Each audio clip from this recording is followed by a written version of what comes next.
যেই মুহূর্তে লোকটির চোখ মহিলাটির দিকে গেল, চশমা পরা লোকটি তাকে একপাশে টেনে নিয়ে গেল। দুই পাশে একটি করে দুটি বড় সাপ তীব্র লড়াইয়ে লিপ্ত ছিল।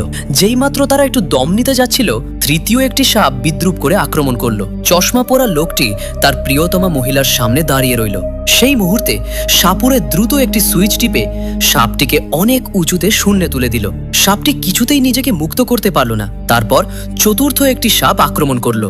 মহিলাটিকে মারাত্মক বিপদে দেখে চশমা পরা লোকটি আবারও তার পাশে ছুটে গেল। যে মহিলাটি নরখাদক সাপের শিকল আটকাতে নিজের শরীর ব্যবহার করেছিল, সে শ্বাসরুদ্ধ হয়ে গেল এবং শ্বাস নিতে পারল না। এই মুহূর্তে ভয়ঙ্কর দুই মাথাওয়ালা নাগরাজ ভূতটিকে হত্যা করল। এই অমূল্য সম্পদ দেখে সাপুরে বড় ভাইয়ের চোখ উজ্জ্বল হয়ে উঠল।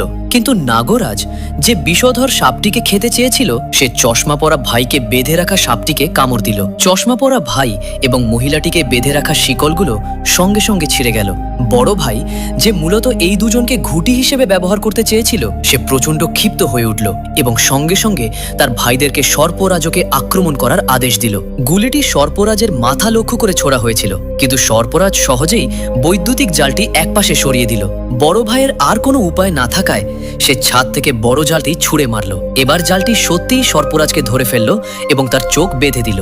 এই পরিস্থিতির সুযোগ নিয়ে বড় ভাই দ্রুত মহিলাটিকে ধরে দল থেকে পালিয়ে গেল।